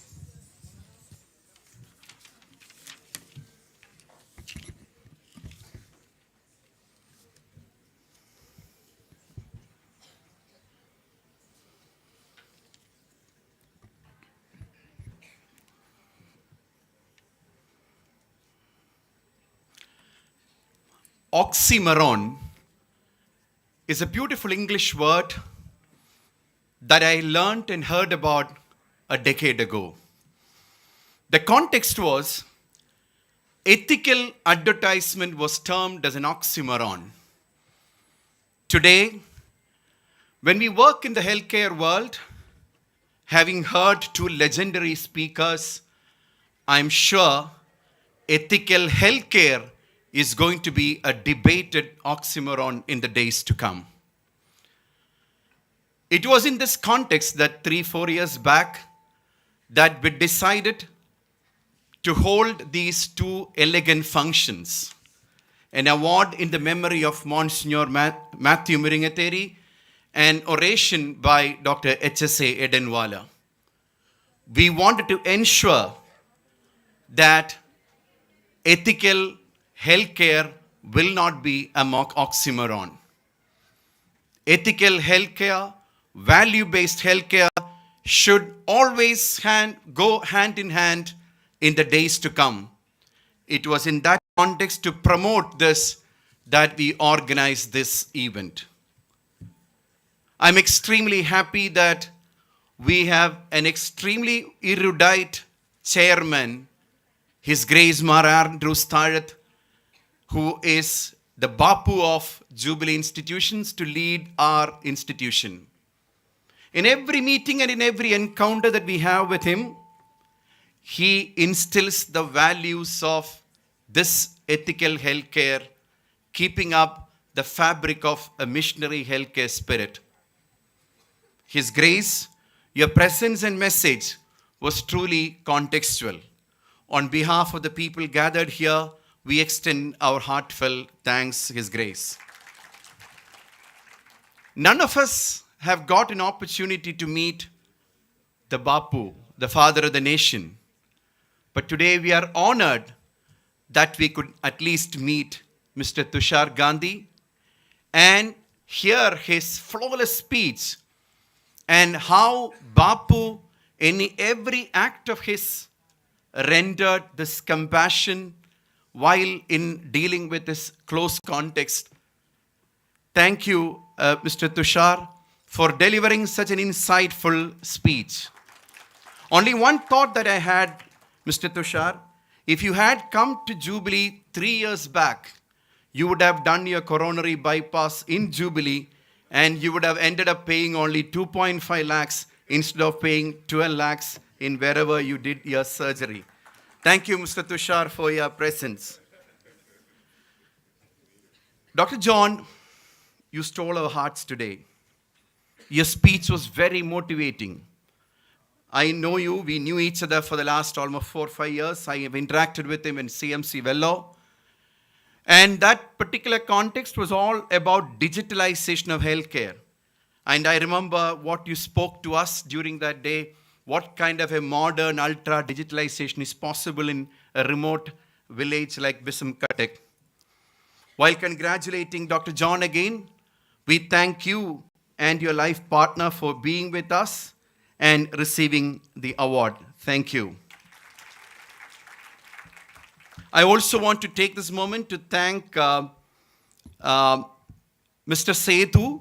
Mr. Sethu was instrumental in getting Mr. Tushar. Mr. Sethu is an ardent believer and follower of Tibetan medicine.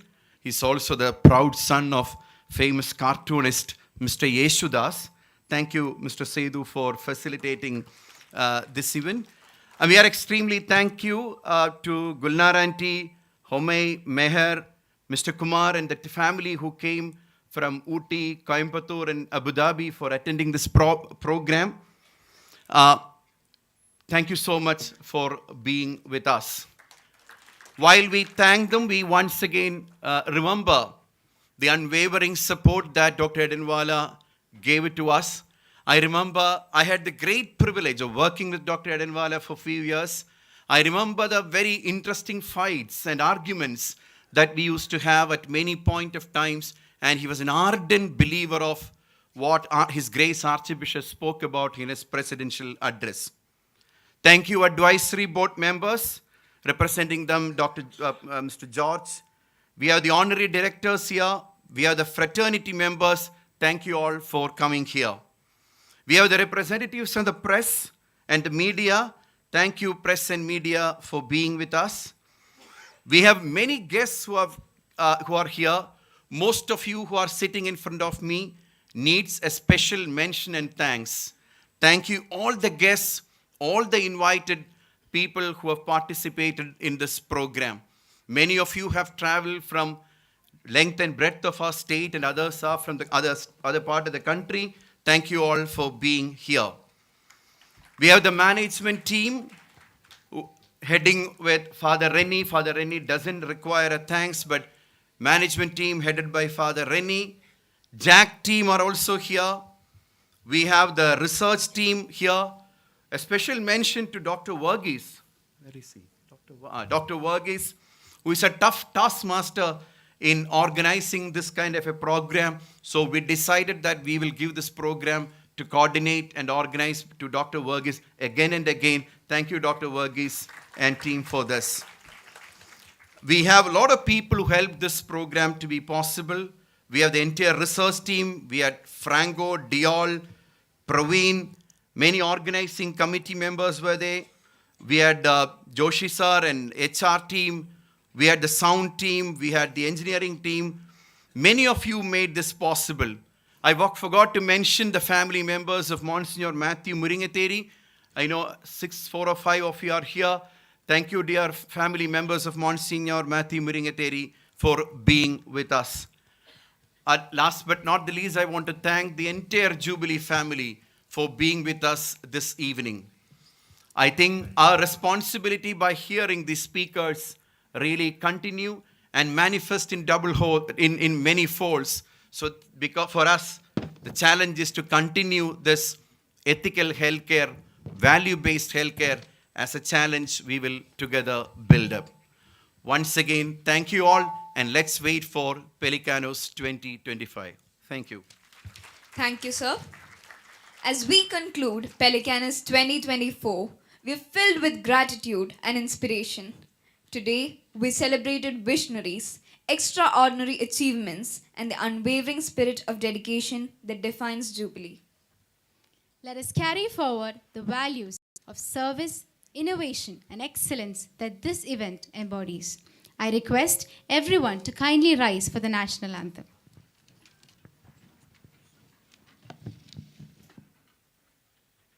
जनगण मन अधिनायक जय हे भारत भाग्य विधाता पंजाब सिंध गुजरात मराठा द्राविड उत्कल बंगा विंध्य हिमाचल यमुना गंगा उच्चल जलधि तरंगा तव शुभ नामे जागे तव शुभ आशीष मांगे गाहे तव जय गाथा जन गण मंगलदायक जय हे भारत भाग्य विधाता जय हे जय हे जय हे जय जय जय जय हे.